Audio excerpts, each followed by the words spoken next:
माधव कुंज बिहारी जय राधा माधव कुंज बिहारी गोपी जन वल्लभ गिरिवरधारी गोपी जन वल्लभ गिरिवरधारी गोपी जन वल्लभ गिरिवरधारी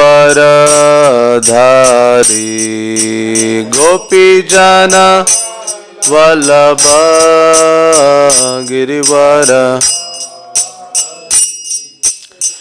यशोदानंदन व्रज जन रंजन यशोदा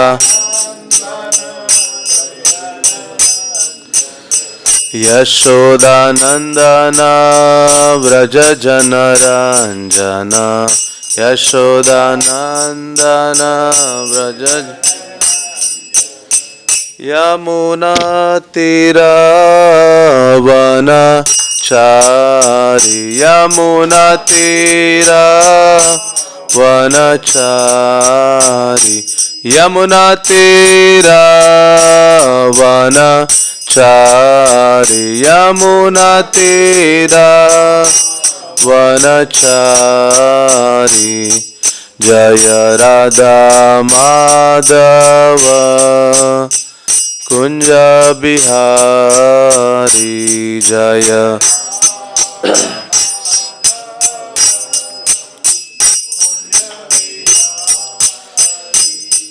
जय राधा माधव श्री राधे जय राधा माधव श्री राधे जय गौरनिताय गौरनिताय गौरनिताय जय गौरनिताय ननिताय गौरनिताय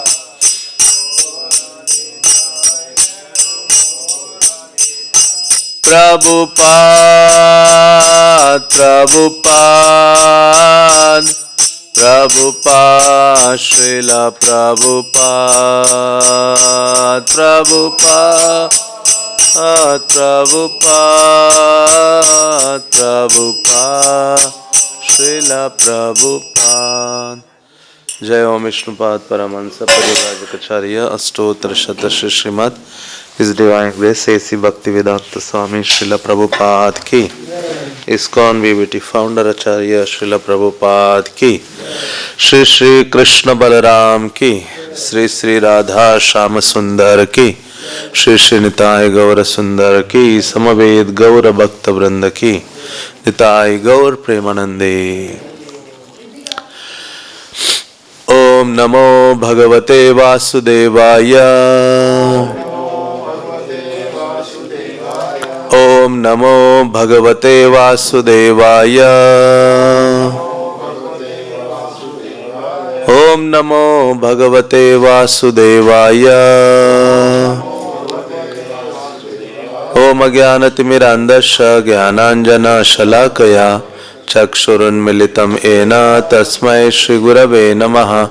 श्रीचैतन्यमनोभीष्टं स्थापितं येन भूतले स्वयं रूपा कदा मह्यं ददाति स्वपदान्तिकं। हे कृष्ण करुणा सिन्धो दीनबन्धु जगत्पते गोपेश गोपिका कान्त राधा कान्त नमस्तुते। तप्त कांचन गौरांगी राधे वृंदावनेश्वरी वृषभानुसुते देवी प्रणमामि हरिप्रिये। वाञ्छाकल्पतरुभ्यश्च कृपा सिन्धुभ्येव च पतितानां पावनेभ्यो वैष्णवेभ्यो नमो नमः। जय श्री कृष्ण चैतन्य प्रभु नित्यानंद श्री अद्वैत गदाधर श्रीवासदि गौर भक्त वृंद। हरे कृष्णा कृष्णा कृष्णा हरे हरे, हरे राम राम राम हरे हरे। हरे कृष्णा। तो आप सबका स्वागत है इस प्रभुपाद लीलामृत की चर्चा में।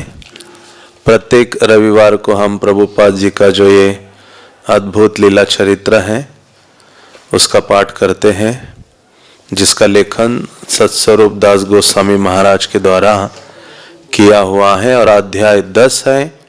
अध्याय का शीर्षक है आवश्यकता की ये महत्वपूर्ण घड़ी।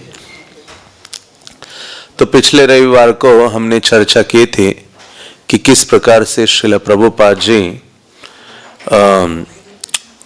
अंततः श्रीमद् भागवतम का अनुवाद करने में लगे हैं और प्रभुपाद जी दिल्ली में जा रहे हैं और वहाँ चिप्पीवाड़ा नामक जो स्थान है लाल किले के पास, वहाँ एक राधा कृष्ण मंदिर में श्रील प्रभुपाद जी निवास करते हैं और वहाँ निवास करते हुए भागवतम का अनुवाद करने में लगे हुए हैं। श्रील प्रभुपाद जी सोचते हैं कि इस भौतिक कलियुगा से पीड़ित जीवों के हृदय में क्रांति लाने वाला कोई ग्रंथ है, वो केवल श्रीमद् भागवतम है।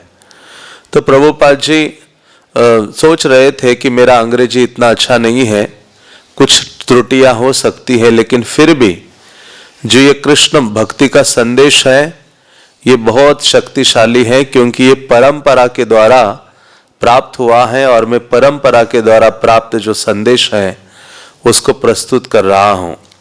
तो ये जो भी व्यक्ति इसका अध्ययन करेगा, इसको पढ़ेगा, तो निश्चित रूप से उसके हृदय में भगवान के प्रति जो भक्ति की भावना है वो उजागर हो सकती है। तो वहाँ वर्णन आया था, पिछले रविवार को हमने चर्चा की थी कि प्रभुपाद जी एक एक जो शब्द लिख रहे थे बहुत नाप तोल के सोच समझ कर लिख रहे थे। और एक बार श्रील प्रभुपाद जी को उनके शिष्य ने पूछा था, प्रभुपाद जी आप इतना धीरे धीरे क्यों लिखते हैं? प्रभुपाद ने कहा, क्योंकि मैं एक एक शब्द जो डाल रहा हूं वो आगे आने वाले 10,000 साल तक रहने वाला है और 10,000 साल तक आने वाले जो जीव हैं उसको पढ़कर भगवान के प्रति शरणागति की भावना उनके हृदय में जागृत हो जाएगी। इसलिए बहुत सोच सोचकर या ध्यानपूर्वक एक एक शब्द का लेखन प्रभुपाद कर रहे थे और तात्पर्य भी लिख रहे थे भागवतम का अंग्रेजी भाषा में। बल्कि इतिहास में पहली बार ऐसे हो रहा था कि कोई एक ऐसा वैष्णव आचार्य अंग्रेजी भाषा में भागवतम का अनुवाद और भागवतम का तात्पर्य लिख रहा है। इससे पहले जितनी भी भागवत की टीकाएं हुई हैं वो केवल संस्कृत भाषा में प्रस्तुत की गई थी और आजकल के लोगों को कहाँ संस्कृत का ज्ञान है, कहाँ समझ सकते हैं। लेकिन प्रभुपाद ने श्रीमद् भागवतम को लिया और उसका अंग्रेजी में भाष्य लिखना शुरू किया और अनुवाद करना भी शुरू किया। तो आज से हम पढ़ेंगे सन 1961 की फरवरी में श्रील भक्ति सिद्धांत सरस्वती की जन्म जयंती व्यास पूजा के दिन भक्तिवेदांत स्वामी फिर वृंदावन लौटे।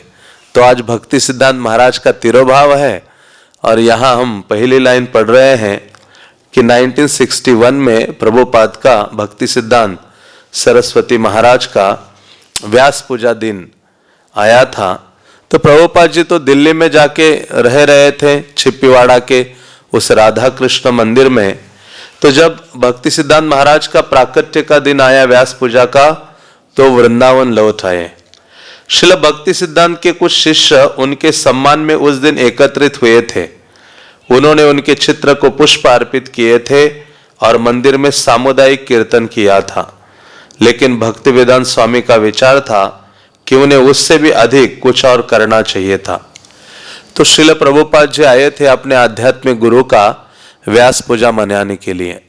इसलिए कहते हैं कि व्यास पूजा का जो दिन होता है वो एक शिष्य अपने आध्यात्मिक गुरु के प्रति अपनी कृतज्ञता को प्रकट करता है और ये महसूस करता है कि मैं जन्मों जन्मों के लिए अपने आध्यात्मिक गुरु के प्रति ऋणी हूं, क्योंकि उन्होंने मेरे उद्धार के लिए अधम जीव को आश्रय दिया है और कृष्ण के चरणों में मुझे समर्पित करने के लिए मेरे आध्यात्मिक गुरु लगे हुए हैं। इसलिए जो शिष्य है उसको गुरु पूजा या जो व्यास पूजा है वो उत्साह के साथ मनानी चाहिए। हाँ, इसलिए प्रभुपाद ने भी जब इस आंदोलन की स्थापना की तो अपने शिष्यों को ये सिखाया, खुद ही कहा कि आप व्यास पूजा मनाओ आज। हाँ, आज मेरा प्राकट्य दिन है। किस प्रकार से गुरु की व्यास पूजा मनाई जाती है ये प्रभुपाद ने सिखाया था। बल्कि मैं कल ही पढ़ रहा था एक घटना, प्रभुपाद के एक शिष्य तमाल कृष्ण महाराज लिख रहे थे कि एक बार भक्ति सिद्धांत सरस्वती महाराज का व्यास पूजा का दिन आया और प्रभुपाद ने कहा कल मेरे गुरु महाराज का व्यास पूजा दिन है और दोपहर तक उपवास करना है सबको, और व्यास पूजा के दिन हम व्यास पूजा मनाएंगे, उनका प्राकट्य दिन और फिस्ट आदि होनी चाहिए। तो ये सब बोला तो तमाल कृष्ण महाराज ने भक्तों को जो किचन में वगैरह है और बाद में कुछ ऐसा डिस्कस किया कि हम जो उत्सव है वो शाम को मनाएंगे। प्रभुपाद को बताया नहीं ये चीज, कहा कि हम शाम को मनाएंगे। किचन के भक्तों को कहा शाम को फिस्ट बनाओ आप लोग। तो प्रभुपाद जी तो दोपहर को ही तैयार हो गए, क्योंकि व्यास पूजा दोपहर को मनाते हैं या तिरुभाव तिथि आदि। तो व्यास पूजा प्रभुपाद जी कहा कि कहाँ आप सब इकट्ठा हो जाओ। सब एकत्रित हो गए। भक्ति सिद्धांत महाराज का एक चित्र रखा प्रभुपाद ने और प्रभुपाद के रूम में या बाहर, और फिर वहां ही कीर्तन आदि हुआ, थोड़ी आरती आदि की। और प्रभुपाद ने कहा क्या सबके लिए अभी फेस्ट की व्यवस्था है? तो तमाल कृष्ण महाराज कहते प्रभुपाद जी मैं देख के आता हूं। ये बाद में उस कुक को बताना भूल ही गए कि दोपहर को आपको सबके लिए फिस्ट बनानी है। तो ये गए किचन में, देखा अरे कुछ है नहीं, और वो सारे भक्त जो कुक थे उनको भी बोला नहीं था। तो प्रभुपाद के पास आए। प्रभुपाद ने कहा कि फिस्ट वगैरह है सब भक्तों के लिए। उन्होंने कहा प्रभुपाद जी कोई फिस्ट नहीं आज, हाँ मैं गलती से आपको बताना भूल गया और मैंने उनको सुबह भी बताया नहीं कुक को। तो प्रभुपाद जी तुरंत उसमें चले गए किचन में। उन्होंने कहा शाम को नहीं, अभी फिस्ट होनी चाहिए भक्तों के लिए। 2-4 कुक को लिया और कहा कि तुम आलू काटो, तुम सब्जी काटो और दाल लगाओ, सब ऐसी चीजें खुद ही प्रभुपाद ने सब चीजें इकट्ठा कर ली और 4-5 भक्तों को साथ में लेके 1 घंटे के अंदर बहुत ही बड़ा फिस्ट प्रभुपाद ने बनाया। 1 घंटे के बाद प्रभुपाद जी बाहर आए अपने रूम में और भक्तों को कहा कि आज मेरे गुरु महाराज का उत्सव है, आज सब प्रसाद पाओ आप, एक उत्सव फिस्ट प्रसाद। तो भक्तों ने पाया, प्रभुपाद जी के लिए लेके आए, लेकिन प्रभुपाद ने पाया नहीं। प्रभुपाद जी थोड़ा सा दुखी थे कि इन भक्तों ने इस उत्सव के लिए दोपहर को कोई अच्छा भोज की व्यवस्था या फिस्ट की व्यवस्था नहीं की थी। तो श्रील प्रभुपाद जी जब यहाँ आए दिल्ली से, क्योंकि उनके गुरु महाराज का व्यास पूजा दिन था, तो देखा कि पुष्प अर्पित किए जा रहे हैं, आरती उतारी जा रही है, लेकिन इनके हृदय में था कि इससे बढ़कर कुछ होना चाहिए। क्योंकि गुरु ठीक है, उनकी आरती उतारो, उनको फ्लावर ऑफर करो, लेकिन गुरु की जो इच्छा है वो एक शिष्य को जाननी चाहिए और उस इच्छा की पूर्ति के लिए अपना जीवन समर्पित कर देना चाहिए। वो गुरु उससे सबसे अधिक प्रसन्न होते हैं, ना कि कोई भौतिक सुविधाएं गुरु को प्रदान करे तो उससे वो आनंदित होते हैं। बल्कि प्रभुपाद ने कहा एक जो गुरु है वो आनंदित होता है जब वो देखता है कि शिष्य का मन कृष्ण के नाम रूप गुण लीला आदि में रत है। मतलब जितना अधिक शिष्य कृष्ण के प्रति आसक्त हो रहा है, ये देखकर जो गुरु है वो आनंदित होते हैं। तो श्रील प्रभुपाद जी विचार करने लगे कि इससे भी कुछ और अधिक होना चाहिए। उन्हें विश्वव्यापी प्रचार आंदोलन की योजनाएं बनानी और उनको कार्यान्वित करना चाहिए, जैसा कि भक्ति सिद्धांत सरस्वती की इच्छा थी। तो प्रभुपाद जी उस व्यास पूजा में थे खड़े, उनके हृदय में था कि ये तो ठीक है, लेकिन ये सारे शिष्य जो यहाँ एकत्रित हुए हैं भक्ति सिद्धांत महाराज के, उन सबको ये करना, योजना बनानी चाहिए कि कैसे पूरे विश्व में चैतन्य महाप्रभु के आंदोलन का प्रचार हो। जो इच्छा भक्ति सिद्धांत सरस्वती की थी, इसी कारण से उन्होंने 64 मठों की स्थापना की थी, इसी कारण से उन्होंने ग्रंथों की छपाई की थी, इसी कारण से उन्होंने अपने 2 शिष्यों को यूरोप भेजा था। ये बहुत बड़ी डिजायर थी, मानो ये वो विशेष आचार्य थे भक्ति सिद्धांत सरस्वती, जो प्रचार के ऊपर सबसे अधिक उन्होंने बल दिया था। इससे अधिक बल किसी अन्य ने नहीं दिया था। उसके साथ उसके स्थान पर वे स्वतंत्र व्यक्तियों की भांति इकट्ठा हुए थे। उनमें से हर एक का अपना छोटा मोटा विचार था, हर एक का अलग केंद्र में रहता था, हर एक अलग केंद्र में रहता था या अपना अपना अलग केंद्र चला रहा था। किसी के पास विश्वव्यापी कार्यक्रम न था, यहां तक कि अखिल देशव्यापी कार्यक्रम भी न था। अपना जीवन यापन करने के अतिरिक्त उनमें से अधिकतर के पास ना कोई योजनाएं थी और न दूरदृष्टि। तो प्रभुपाद जी सोच रहे थे कि यहां जो भी भक्ति सिद्धांत महाराज के शिष्य एकत्रित हुए हैं, वो तो अपना अपना अलग अलग केंद्र आदि चला रहे थे, लेकिन एक साथ होकर कोई योजना नहीं थी उनके पास विश्वव्यापी प्रचार की या देश भर प्रचार करने की, और ना कोई दूरदृष्टि थी। तो श्रील प्रभुपाद जी कुछ बड़ा चाहते थे, जो अपने गुरु की जो आंतरिक इच्छा थी। शुरुआत से प्रभुपाद जी का हृदय पूर्णता उसमें लगा हुआ था कि मेरे गुरु महाराज की जो इच्छा है विश्व भर प्रचार की, वो कैसे पूरी हो जाए। भक्तिवेदांत स्वामी चाहते थे कि उनके आंदोलन का संचालन करने के लिए कोई शासी मंडल हो, किंतु शासी मंडल जैसी कोई चीज नहीं थी, और यहां तक कि आंदोलन जैसी कोई चीज भी नहीं थी। जिन लोगों में पहले घोर संघर्ष हुए थे, अब उनमें बातचीत शुरू हो गई थी। उन्हें डर था कि अचानक संस्थागत प्रयत्नों की बात होने पर ऐसा न हो कि उनके बीच के पुराने विद्वेष फिर जाग उठे। अभी इतना तो था कि कम से कम वे एक स्थान पर एकत्रित हो गए थे और अपने आध्यात्मिक गुरु को एक साथ श्रद्धा सम्मान अर्पण कर रहे थे। तो भक्ति सिद्धांत महाराज चाहते थे कि कोई एक गवर्निंग बॉडी हो, जैसे प्रभुपाद जी ने जीबीसी गवर्निंग बॉडी बनाया, किसी एक को आचार्य नहीं बनाया। प्रभुपाद जी जाने के बाद भक्ति सिद्धांत सरस्वती ने भी वैसे ही किया था, जाने के बाद किसी एक को आचार्य नहीं बनाया था। भक्ति सिद्धांत महाराज चाहते थे कि एक कार्यकारी, एक समिति हो, एक शासी मंडल हो जो पूरे आंदोलन की व्यवस्था देखभाल कर सके। तो उसी प्रकार से प्रभुपाद जी भी जिस संसार से जाने के पूर्व उन्होंने जीबीसी की स्थापना की थी, जो पूरे इस्कॉन आंदोलन का संचालन करता है। और प्रभुपाद ने कहा था कि ये जीबीसी सारे इस्कॉन आंदोलन को संभालेगी या डायरेक्शन अपना देगी, तो जिसके कारण जो प्रचार कार्य है वो सरल होगा। तो जो भक्ति सिद्धांत के शिष्यगण एकत्रित हो गए थे, पहले तो उनके जाने के बाद तो सब एक दूसरे के दुश्मन से हो गए थे।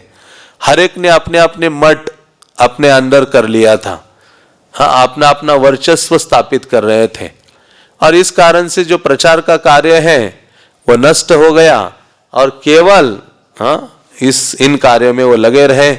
लेकिन प्रभुपाद जी कहते हैं कि चलो एक चीज अच्छी थी कि आज के दिन वो एकत्रित हो रहे हैं और अपने आध्यात्मिक गुरु को श्रद्धा सम्मान अर्पित कर रहे हैं।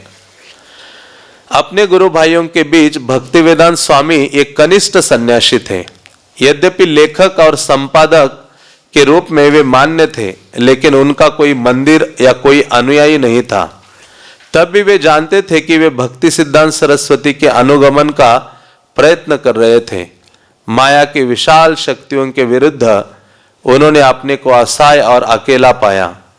उनके गुरु भाई माया की इन शक्तियों के विरुद्ध एक संयुक्त सेना जैसे नहीं थे, वरना वे विरक्त मठवासी जैसे थे, जो धार्मिक सिद्धांतों और कर्म कांडों में लगे हुए धीरे धीरे बूढ़े हो रहे थे और जीवन शक्ति से हीन हो रहे थे। हाँ, तो प्रभुपाद जी देख रहे थे कि किस प्रकार से स्वयं को प्रभुपाद जी अकेले अनुभव कर रहे थे और वो समझ रहे थे कि जितने भी भक्ति सिद्धांत महाराज के शिष्य हैं वो बहुत बड़े हैं, विद्वता की दृष्टि से, दीक्षा की दृष्टि से, उनकी जो सेवा की दृष्टि से भक्ति सिद्धांत महाराज के बाकी जो शिष्य थे, प्रभुपाद सोचने लगे कि मैं तो ये कनिष्ठ सबसे छोटा शिष्य हूं। हाँ, लेकिन ना मेरे पास कोई मंदिर है, ना मेरे पास कोई अनुयायी है, बल्कि इन सब के पास अनुयायी है, मंदिर है। लेकिन एक कमी क्या है, क्योंकि कृष्ण भावना में आगे बढ़ना है, मतलब माया के साथ आप युद्ध करने के लिए उतरे हो, और अकेला व्यक्ति माया के साथ युद्ध नहीं कर सकता। हाँ, माया के साथ युद्ध करने के लिए एक साथ आना आवश्यक है। लेकिन भक्ति सिद्धांत सरस्वती के जो शिष्य थे सब अलग अलग हो गए थे, और वो अलग अलग मानो उनकी जो शक्ति है वो कम हो रही थी, जिसके कारण वो केवल अपने मठ तक सीमित थे, आगे प्रचार कार्य में नहीं जा रहे थे। इसलिए प्रभुपाद जी कहते हैं कि कलियुगा में संग में ही शक्ति है। जो लोग एक संग में रहेंगे वही आगे सफल हो सकते हैं या आध्यात्मिक जीवन में उन्नति कर सकते हैं। इसी कारण से श्रील प्रभुपाद ने इस आंदोलन की स्थापना की और उसका नामकरण किया अंतर्राष्ट्रीय कृष्ण भावनामृत संघ सोसाइटी, भक्तों का ऐसा समाज जो भक्तगण कृष्ण भावना में लगे हुए हैं। एक जगह इकट्ठे होकर वे अपने आध्यात्मिक गुरु की आराधना कैसे कर सकते थे जब तक वे शोकपूर्ण मन से अपनी असफलता को अंगीकार ना करे, और कभी नहीं से अच्छा देर से ही सही कि भाव से अपनी भूलों को सुधारने के लिए तैयार ना हो जाए। यह नियम था कि व्यास पूजा के दिन हर शिष्य अपने आध्यात्मिक गुरु का महत्व दर्शाने वाली एक प्रशस्ति लिखे और गुरु भाइयों की सभा में उसे सुनाए। भक्ति वेदांत स्वामी ने भी एक प्रशस्ति लिखी जो प्रशंसा की अपेक्षा विस्फोट से अधिक भरी थी। अपने गुरु भाइयों की प्रतिक्रिया जानने के लिए उन्होंने उसे उनके सामने विनम्र भाव से प्रस्तुत किया। तो प्रभुपाद जी व्यास पूजा के दिन वृंदावन आए थे, उस दिन का ये घटना है। तो ये कहा गया है कि व्यास पूजा के दिन हर एक शिष्य को अपने गुरु के प्रति प्रशंसापूर्ण वचन लिखने चाहिए। तो आज भी हम देखते हैं व्यास पूजा के लिए शिष्यगण लिखते हैं, उसकी एक पुस्तक छपी जाती है और आध्यात्मिक गुरु को समर्पित की जाती है उनके व्यास पूजा के दिन। तो वैसे ही श्रील प्रभुपाद ने एक कविता लिखी थी, लेख लिखा था, जो उस दिन श्रील प्रभुपाद ने पढ़ा था। यहां कहते हैं कि वो ज्यादा प्रशंसा तो नहीं थी, लेकिन ऐसे विस्फोट से युक्त शब्दों से भरी हुई थी, और वो बहुत विनम्र भावना प्रभुपाद ने धारण करके उस अपनी वाणी को प्रस्तुत किया था।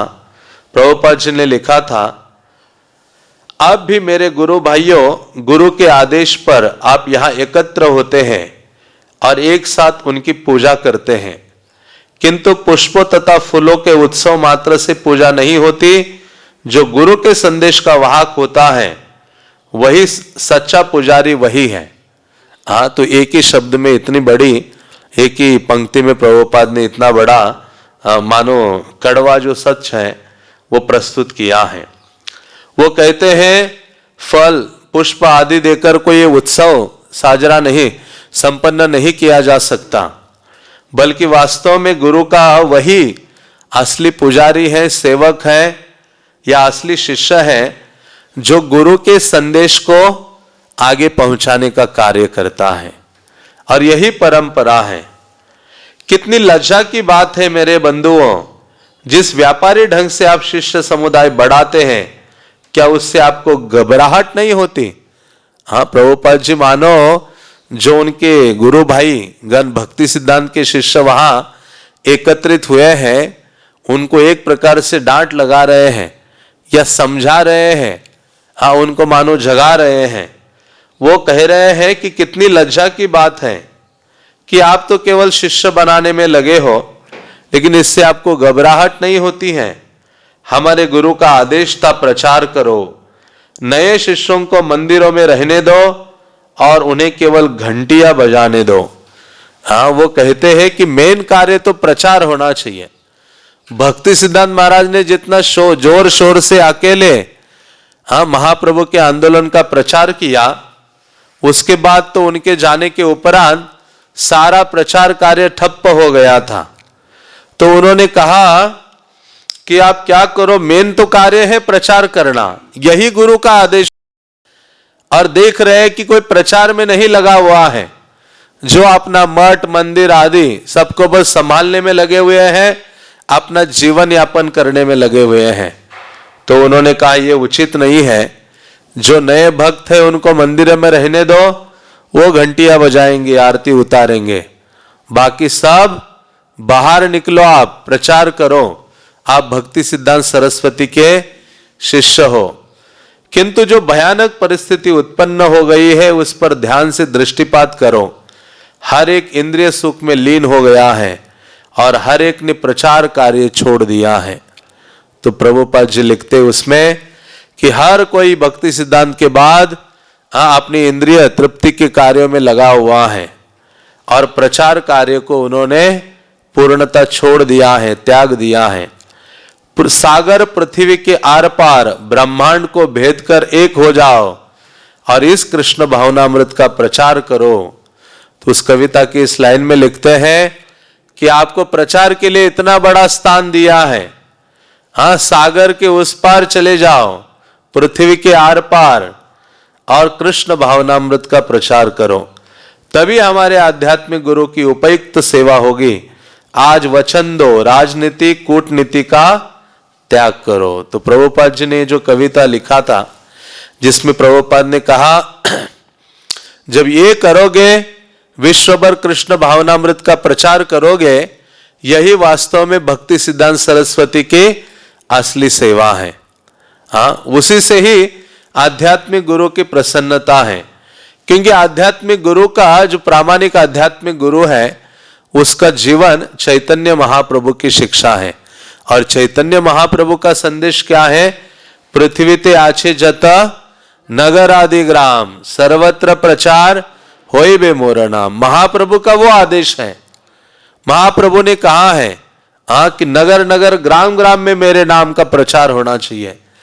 तो ये कार्य उन्होंने अपने भक्तों पर सौंपा है।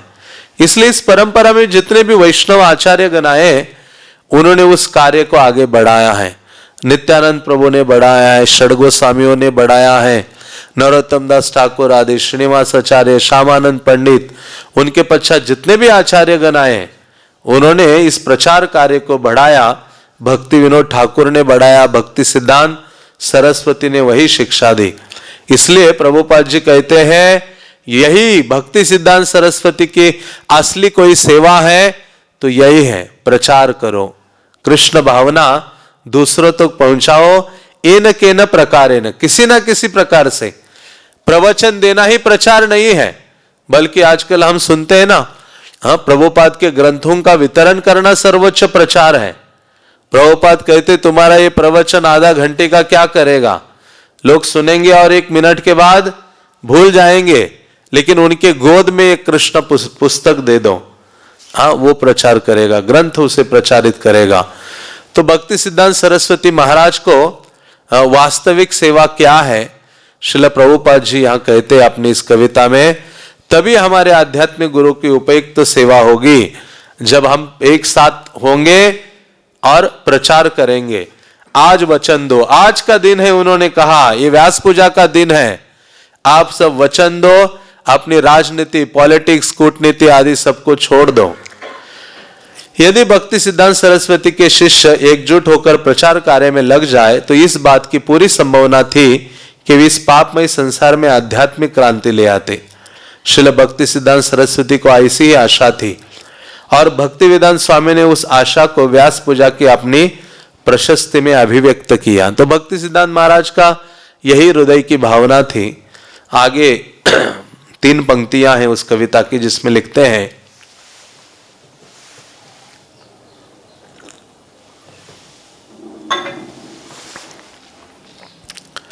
वो दिन कब आएगा जब एक मंदिर की स्थापना होगी हर घर में, दुनिया के हर कोने में।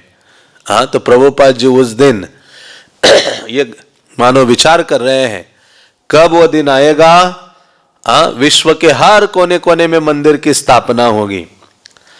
कब उच्च न्यायालय का न्यायाधीश एक गौड़िया वैष्णव होगा, सुंदर तिलक से सुशोभित ललाट वाला। कब वो दिन आएगा जो जज है वो अपने माथे पर तिलक लगाएगा और कोर्ट में जाएगा। कब वैष्णव मतों के बल पर देश का निर्वाचित राष्ट्रपति बनेगा और प्रचार फैलेगा चारों ओर। कब वो दिन आएगा, हाँ, राष्ट्रपति भी वैष्णव हो जाएगा, हाँ, चारों ओर प्रचार आदि कार्य होगा। तो इस प्रकार से प्रभुपाद इतना बड़ा सोच रहे थे, जो सोच उनको प्राप्त हुई थी अपने आध्यात्मिक गुरु भक्ति सिद्धांत सरस्वती से। जब ये कविता पढ़ रहे थे और वयोवृद्ध सन्यासियों की उस सभा में उसके सत्य का उद्घाटन हो रहा था, तो कुछ ने तो समर्थन किया और कुछ क्रुद्ध हो उठे। ये होना ही था। तो प्रभुपाद ने इतनी कठोर वो कविता जब पढ़ी और ये संदेश व्यक्त किया अपने हृदय का, तो कुछ भक्त जो उनके गुरु भाई थे सन्यासीगण, उन्होंने तो प्रशंसा की, समर्थन दिया, लेकिन कुछ जो थे वो क्रुद्ध हो गए थे। लेकिन उस सभा में कोई नया निर्णय नहीं हुआ, एक साथ बैठकर कोई नई योजना नहीं बनाई गई, जैसा कि भक्ति वेदांत स्वामी का आग्रह था। स्वामी महाराज की कविता को केवल भावात्मक अभिव्यक्त या उनके मत के रूप में ग्रहण किया गया। गुरु भाई इस मत के थे कि समय के साथ पुराने घावों को भरने दिया जाए, पुराने मामलों को फिर उठाना, मिशन को पुनः उस रूप में संगठित करना जैसा कि श्रील भक्ति सिद्धांत सरस्वती के समय में था, और उन सभी महत्वाकांक्षा पूर्ण कार्यक्रम को चलाने का प्रयत्न करना, ये सब कैसे संभव था। वे सब वृद्ध हो रहे थे, कुछ वृंदावन के शरण से बाहर नहीं जाना चाहते थे, वे उस पवित्र धाम में ही भक्ति सिद्धांत सरस्वती की आराधना करना चाहते थे। यदि भक्ति वेदांत स्वामी कुछ और करना चाहते थे तो वे आगे बढ़े और प्रयास करें। तो वहां उपस्थित जितने प्रभुपाद जी के गुरु भाई थे, हाँ, उन्होंने सोचा था, हाँ, कि अभी ये संभव नहीं है, हाँ, और मानो वो सारे वृद्ध हो रहे थे। कुछ ने ब्रज का आश्रय लिया था और वो कह रहे थे कि अभी यहाँ ही आध्यात्मिक गुरु की आराधना सेवा आदि हम करेंगे, ब्रज से बाहर जाना हमारे लिए असंभव है। उन्होंने कहा भक्ति वेदांत स्वामी आदि आप आगे बढ़कर कुछ करना चाहे तो आप स्वतंत्र हो। विचार से भरे भक्ति वेदांत स्वामी केशी घाट लौटे। पारिवारिक प्रतिबद्धताओं के कारण वे कई वर्षों से मिशन के कार्यकलापों में महत्वपूर्ण भूमिका निभा सके थे। सन 1935 में बंबई में उनके गुरु भाइयों ने उनसे मठ का अध्यक्ष बनने को कहा था, लेकिन भक्ति सिद्धांत सरस्वती का कहना था कि यह जरूरी नहीं कि अभय चरण देव उनके साथ सम्मिलित हो, उन्हें अपने ढंग से उसमें आने देना चाहिए। अब अपने आध्यात्मिक गुरु के अनुग्रह से वे सन्यास को यथार्थ करने को तैयार थे। जिस कृष्ण भावनामृत से पूर्ण विश्व का वर्णन उन्होंने अपनी कविता में किया था, वह कल्पना लोक की वस्तु नहीं थी जो उनके गुरु भाइयों को केवल उकसाने के लिए कही गई हो, या जो किसी स्वप्नादर्शी की असंभव वार्ता हो। उनका वर्णन सर्वथा व्यवहारिक था, लेकिन जो भी हो, उन्हें तो कृष्ण भावनामृत के विषय में लिखना और किताबें छापना था और विदेशों में उसका प्रचार करना था। श्रील भक्ति सिद्धांत सरस्वती यही चाहते थे। यदि उनके गुरु भाई मिलजुल कर इसे नहीं कर सकते तो वे उसे अकेले करेंगे। तो प्रभुपाद बिल्कुल दृढ़ थे, भजते माम दृढ़ व्रतः, हाँ, बिल्कुल निष्ठावान थे अपने गुरु के आदेश को पालन करने के लिए। क्योंकि 1935 में जब मुंबई में गौड़िया मठ की स्थापना की थी, भक्ति सिद्धांत महाराज उस समय थे, तो उन्होंने कहा था, हाँ, उनके शिष्यों ने, कि गुरुदेव ये जो अभय चरण है ना, अभय बाबू, ये बहुत अच्छा भक्त है, इनको हम मंदिर का अध्यक्ष बना देते हैं। तब भक्ति सिद्धांत सरस्वती ने कहा था उनको अपनी स्वतंत्रता पूर्वक सेवा करने दो, आगे चलकर वो बहुत बड़ी सेवा करेगा। हाँ, तो इस प्रकार से प्रभुपाद ने तो प्रयास किया, लेकिन देखा कि उनके गुरु भाई एक साथ मिलकर प्रचार कार्य को आगे नहीं बढ़ा रहे हैं, फिर भी प्रभुपाद निरुत्साहित नहीं हुए। प्रभुपाद ने अपना उत्साह कम नहीं किया। फिर से प्रभुपाद ने अपना जोश और उत्साह के साथ वचनबद्ध हो गए कि उनको अभी ये सब कार्य जो है भक्ति सिद्धांत महाराज का ये अकेले ही करना है। जनवरी 1961 में भक्तिवेदांत स्वामी के दिल्ली निवासी एक परिचित ने 10 मई से 20 मई तक टोक्यो में होने वाले Congress for cultivating human spirit के अधिवेशन का घोषणा पत्र उन्हें दिखाया था। अधिवेशन में मुख्य विचारणीय विषय मानवता के द्वारा विश्व शांति की स्थापना था। उसमें सम्मिलित होने के लिए कई देशों के लोग आमंत्रित थे। घोषणा पत्र देखने के साथ भक्तिवेदांत स्वामी के मन में टोक्यो जाने का विचार आया था। यद्यपि उनकी मुख्य अभिरुचि सदा संयुक्त राज्य अमेरिका में थी, लेकिन यदि जापान जाने का अवसर पहले मिले तो वहां क्यों न जाया जाए, और आमंत्रण पत्र भी अंग्रेजी में था। यदि उन्हें आरक्षण मिल जाता है तो अधिवेशन में होटल में रहने और खाने का खर्च वो देंगे, किंतु यात्रा का व्यय उन्हें स्वयं वहन करना था। तो 1961 में एक टोक्यो में होने वाली जो एक सभा थी, उसमें जाने का एक आमंत्रण था, लेकिन उसमें प्रभुपाद जी तैयार थे, बल्कि उनका हृदय तो अमेरिका जाने के लिए था। लेकिन वो सोचे चलो अभी जापान जाना पड़े तो क्यों नहीं जा सकते, जाना चाहिए। लेकिन जो आयोजक थे उन्होंने कहा आपका जो यात्रा खर्च है वो आपको संभालना पड़ेगा, बाकी रहने का और खाने का व्यवस्था हम करेंगे।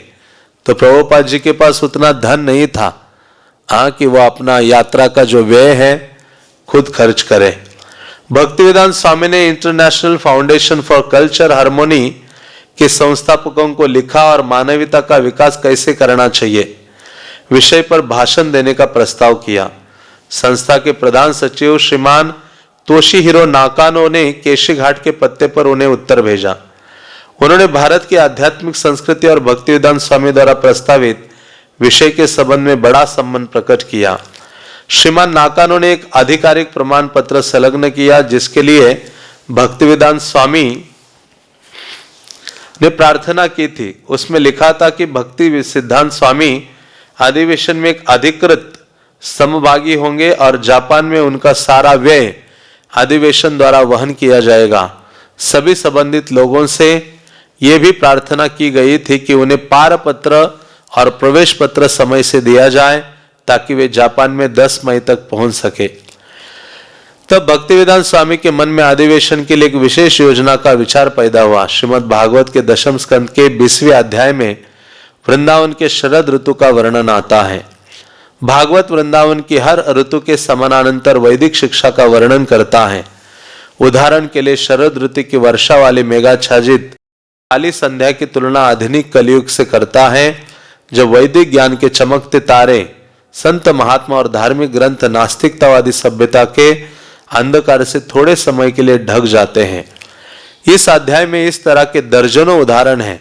भक्तिवेदांत स्वामी ने प्रस्ताव किया कि ऐसे 50 उदाहरणों के चित्र बनाए जाए, हर चित्र की उनके द्वारा लिखित व्याख्या हो और चित्रों का अधिवेशन में प्रदर्शित किया जाए। उन्होंने व्याख्याएं लिखना आरंभ कर दिया और उनका शीर्षक भागवत का प्रकाश, द लाइट ऑफ भागवत रखा। चित्र बनाने वाले कलाकार के लिए हर उपदेश के अनुसार एक चित्र बनाने के लिए वे निर्देश लिखते गए। उन्हें लगा कि उन 50 चित्रों और उनकी व्याख्याओं के प्रदर्शन से अधिवेशन में आए दर्शकों पर बहुत अच्छा प्रभाव पड़ेगा। अधिवेशन के संगठनकर्ताओं को उनका ये विचार पसंद आया। जहां तक आपका ये प्रस्ताव है कि आपके निर्देशानुसार आपकी व्याख्याओं पर चित्र बनवाए जाए, तो आपकी व्याख्याओं के कुछ नमूने प्राप्त होते ही कलाकारों की नियुक्ति के बारे में हम विचार आरंभ कर देंगे। इसलिए हमें यथाशीघ्र आपके निर्देश प्राप्त हो जाने चाहिए। तो प्रभुपाद जी जो वो अधिवेशन जापान में होने वाला था उसमें भाग लेने के लिए तत्पर थे, और प्रभुपाद चाहते थे कि वहाँ एक विशेष विषय को प्रस्तुत करूं श्रीमद् भागवतम से, जो सभी लोगों के लिए बहुत शिक्षाप्रद हो और सभी के लिए सबसे महत्वपूर्ण हो। तो श्रीमद् भागवतम 10वें स्कंद में एक अध्याय आता है, 20वां अध्याय, जिसमें शरद ऋतु का वर्णन है। और ऋतु का वर्णन करते हुए शुकदेव गोस्वामी ने जो अलग अलग बातों को प्रस्तुत किया है, तो उसको बहुत ही शिक्षाप्रद श्रील प्रभुपाद जी ने भी प्रस्तुत किया है। आपने देखा होगा प्रभुपाद जी का एक छोटी पुस्तक है भागवत का प्रकाश, जिसमें जो शुकदेव गोस्वामी ने उदाहरण व्यक्त किया है शरद ऋतु का, उसके अनुकूल प्रभुपाद जी ने उससे क्या शिक्षा मिलती है उसको प्रस्तुत किया है। तो प्रभुपाद जी चाहते थे कि वो जो सम्मेलन हो रहा है जापान में, उसमें उसकी प्रदर्शनी हो, जो ये शिक्षाएं हैं वो चित्र रूप में प्रस्तुत हो, और जो भी लोग उस प्रदर्शनी में आएंगे वो देखेंगे, पढ़ेंगे तो कुछ ना कुछ शिक्षा प्राप्त करेंगे, ऐसा उनका विचार था। उन्होंने ये पत्र भी लिखा आयोजकों को, और जो आयोजक थे उनको भी ये विचार बहुत अधिक पसंद आया। भक्तिवेदांत स्वामी तेजी से कार्य करने लगे। उन्होंने 20,000 शब्दों की पांडुलिपि तैयार की। सोचे अकेले व्यक्ति कितनी, मतलब कुछ ना कुछ अवसर वो ढूंढ रहे थे, चाहे वो विदेशों में हो, भारत में हो, और अकेले व्यक्ति हैं ना, उनके पास कोई सेवक है कुछ करने के लिए, खुद अपना भोजन पका रहे हैं, खुद अपने कपड़े धो रहे हैं, खुद ग्रंथों का लेखन कर रहे हैं, खुद प्रचार के लिए जाने की होड़ में है, हर चीज अकेले। लेकिन प्रभुपाद जी बहुत दृढ़ थे, वो हरे नहीं, और प्रभुपाद को जैसे कोई अवसर मिलता था पूर्ण रूपे ने उस अवसर का लाभ उठाने के लिए बहुत अधिक उत्साहित होते थे।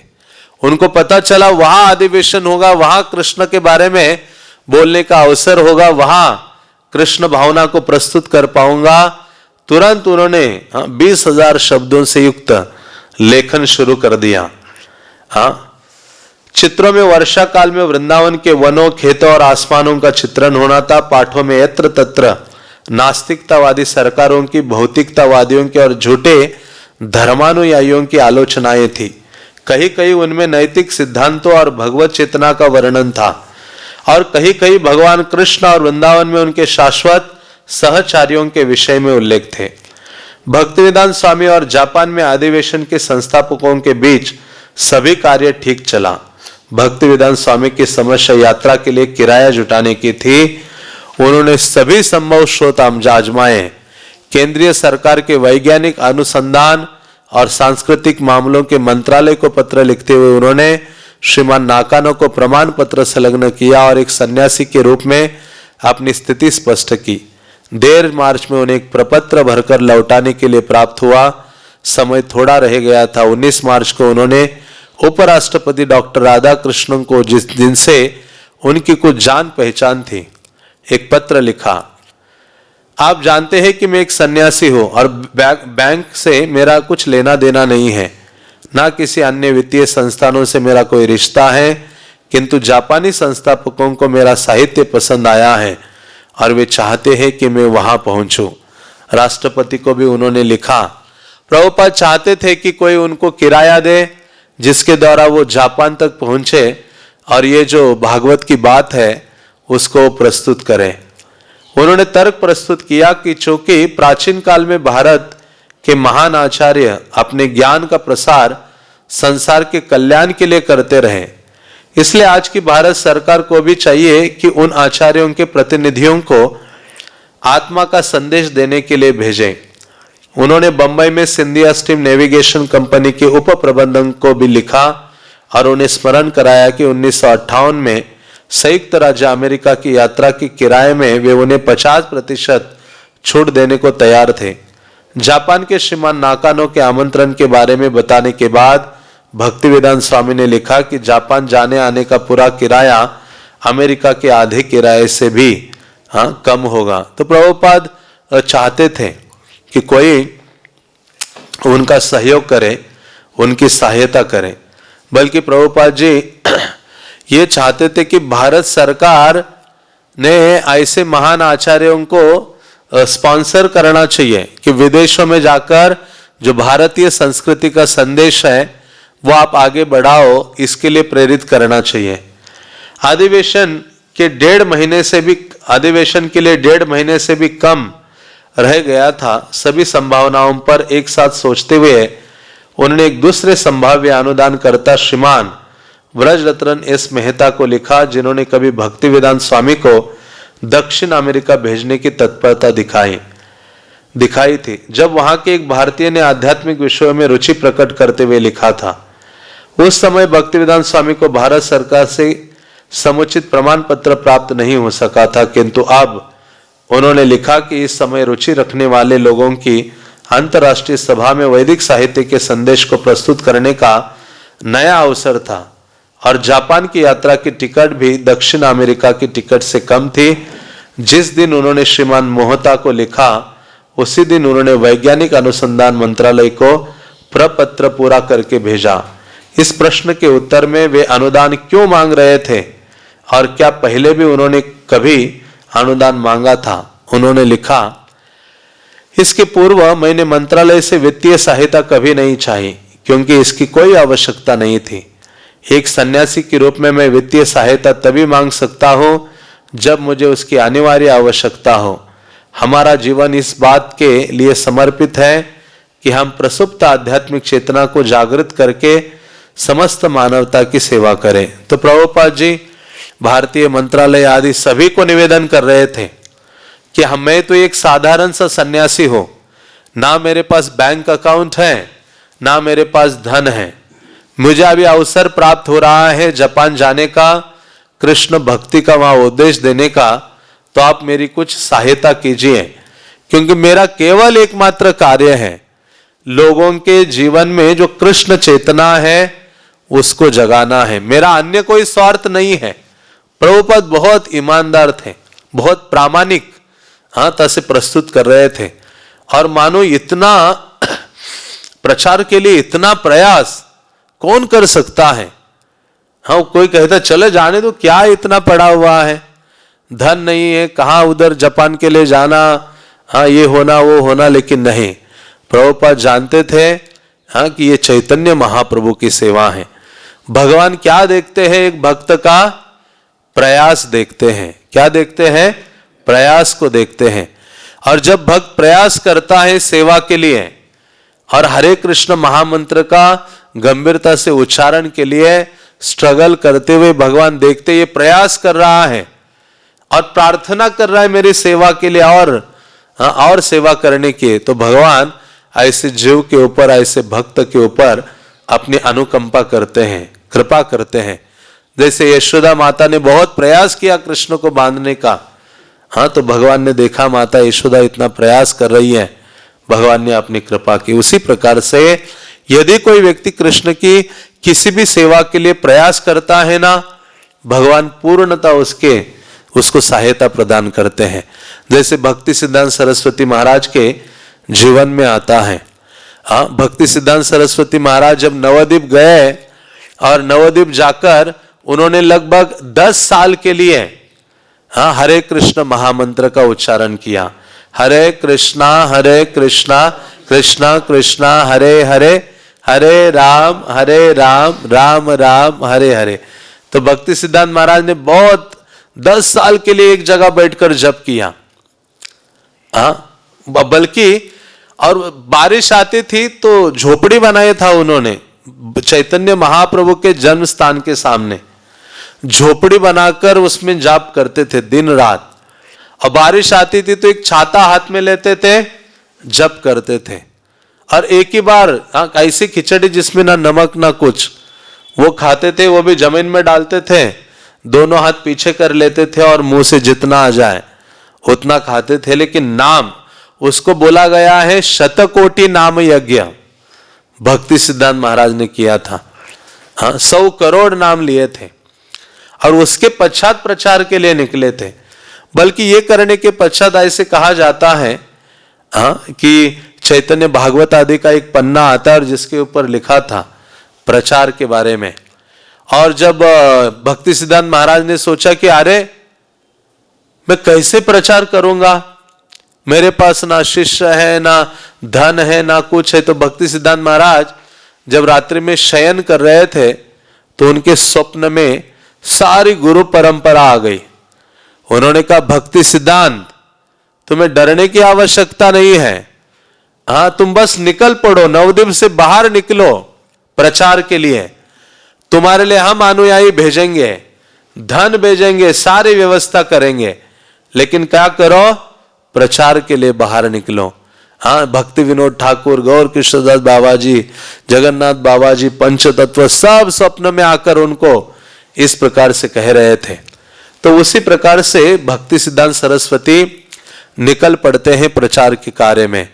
तो कहने का तात्पर्य है, यदि कोई भक्त भगवान की सेवा के लिए प्रयास करता है ना, कोई भी सेवा हो, प्रयास करता है सेवा के लिए प्रचार के, तो कृष्ण उसकी सहायता करते हैं, उसकी आवश्यक जो चीजें हैं उसको देते हैं और यथोचित बुद्धि भी उसे प्रदान करते हैं उस सेवा का निर्वहन करने के लिए। तो यहां श्रील प्रभुपाद जी पूर्ण रूपे न लगे हुए थे। इस बीच वे जापान के पूरे सहयोग से अन्य प्रबंध करते रहे। भागवत प्रकाश के पहले 20 साधारण विचार चित्रण के लिए उन्होंने श्रीमान नाकानो को भेज दिए थे। उन्होंने लिखा कि जापान कलात्मक कार्यों के लिए प्रसिद्ध है और भारत अपने आध्यात्मिक संस्कृति के लिए विख्यात है, हमें एकजुट होना चाहिए। उन्होंने सुझाव दिया कि विचारों और चित्रों को पुस्तक के रूप में भी प्रकाशित किया जाए। हाँ, बहुत दूरदर्शी थे। बाद में प्रभुपाद के शिष्यों ने ये जो प्रभुपाद जी ने उन दिनों लिखा था उसको प्रकाशित किया एक पुस्तक के रूप में। उस पुस्तक का नाम रखा भागवत का प्रकाश। आज भी बुक स्टॉल में अवेलेबल है। श्रीमान नाकानो ने भक्तिवेदांत स्वामी को विश्वास दिलाते हुए लिखा कि वे सब हनेडा हवाई अड्डे पर उनकी प्रतीक्षा में रहेंगे। उन लोगों को पहचानना आसान होगा क्योंकि वे एक पताका लिए होंगे और यदि भक्तिवेदांत स्वामी चाहे तो वे जापान में एक पूरे महीने तक रह सकेंगे और नियुक्त अधिवेशन के बाद स्थानीय सभाएं कर सकेंगे। श्रीमान नाकानो ने भक्तिवेदांत स्वामी से एक प्रार्थना और की, वो ये थी कि वे जापान के 3 नगरों के मेयरों से संबंध दृढ़ बनाने के लिए उन्हें लिखे कि आध्यात्मिक अधिवेशन को वे पूरा सहयोग दे। भक्तिवेदांत स्वामी ने यह कार्य तुरंत किया। लेकिन अब अप्रैल आ गया था, धन कहीं से नहीं आया था। अंत में डॉक्टर राधा कृष्ण से व्यक्तिगत रूप से मिलने और उनसे कोरा नकारात्मक उत्तर पाने के पश्चात भक्तिवेदांत स्वामी निराश होकर श्रीमान नाकानो की ओर मुड़े। हाँ, तो प्रभुपाद ने प्रयास तो किया, वो जाने की जो तारीख थी, डेट थी, नजदीक आ गई, लेकिन धन कहां से नहीं आ रहा था। जो राष्ट्रपति थे डॉक्टर राधा कृष्णन, उनसे पर्सनली भी मिले प्रभुपाद जी, उनको भी निवेदन किया कि आप सहायता करो आध्यात्मिक चेतना का प्रकाश या प्रसार करने के लिए जापान जाने के लिए। तो उन्होंने भी प्रभुपाद जी को मुंह पर ही मना कर दिया। और फिर उन्होंने जो आयोजक थे जापान में मिस्टर नाकानो, उनको लिखा। 18 अप्रैल को उन्होंने लिखा प्रभुपाद जी ने उनको, आपका दिनांक 9 अप्रैल का पत्र प्राप्त हुआ। जो कुछ आपने मेरे प्रति लिखा है उसके लिए मैं आपका आभारी हूं। मैं एक दीनहीन प्राणी हूं और इस संबंध में जो कुछ सेवा मुझसे हो सकती है उसे करने की कोशिश कर रहा हूं, क्योंकि मेरे आध्यात्मिक गुरु श्री भक्ति सिद्धांत सरस्वती गोस्वामी महाराज का यही आदेश था। तो प्रभुपाद जी अपने आप को दीनहीन स्वीकार करते हैं और वो कहते हैं, और वास्तव में यही भाव भगवान के सामने हर एक भक्त या जीव का होना चाहिए। गुरु आचार्यगण कृष्ण के सामने यही दीनहीन भाव, याचक का भाव स्वीकार करते हुए भगवान के सामने हमें जाना चाहिए। तो प्रभुपाद कहते हैं, मैं अपने आध्यात्मिक गुरु भक्ति सिद्धांत सरस्वती का एक दीनहीन शिष्य हूं और मुझसे जो भी सेवा हो सकती है उसको मैं करने का प्रयास कर रहा हूं। उससे करने के लिए कोशिश में कर रहा हूं, क्योंकि मेरे गुरु का आदेश है कि आप प्रचार करो। बल्कि यही आदेश था कि यदि आपके पास धन आता है तो आप ग्रंथों को छापो और उनका वितरण करो समाज के लिए। ये सबसे बड़ी सेवा है। सांसारिक जीव इस संसार के दुख सागर में निर्लिप्त है, बहुत दुखी है जीव। उनके लिए उनके उद्धार का, उनके कल्याण का साधन है तो वह कृष्ण भक्ति है। इसलिए प्रभुपाद जी कहते हैं, मैं अपने आध्यात्मिक गुरु की जो भी हो सके सेवा करने का प्रयास कर रहा हूं, क्योंकि मेरे आध्यात्मिक गुरु का यही आदेश है।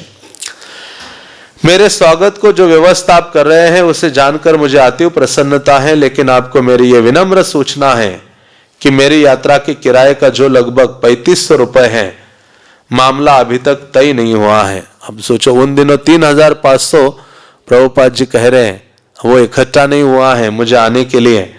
मैंने सहायता के लिए भारत सरकार को एक आवेदन पत्र भेजा था, उसकी प्रतिलिपि भी संलग्न है। मैंने डॉक्टर राधाकृष्णन को एक व्यक्तिगत पत्र भी इस संबंध में लिखा था, और जो उत्तर मुझे मिला वो भी यहां संलग्न कर रहा हूं। ये सब कुछ मेरे लिए उत्साहवर्धक नहीं है, इसलिए आज मैं उपराष्ट्रपति जी से मिला, लेकिन उन्होंने वही कहा जो वे पत्र में लिख चुके थे।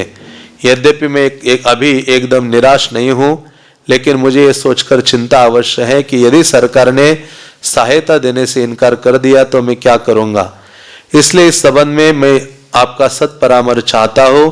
डॉक्टर एस राधाकृष्णन ने मुझे बताया कि अधिवेशन में सम्मिलित होने के लिए आपने उन्हें भी आमंत्रित किया था, और उनका ऐसा मत है कि मेरा यात्रा व्यय शायद आपकी ओर से दिया गया हो। अधिवेशन से आशा और अपेक्षा निसंदेह बहुत बड़ी है, और मेरी ऐसी अभिलाषा है कि इस अवसर का पूरा उपयोग मैं अखिल मानव समाज के सामान्य कल्याण के लिए कर सकूं।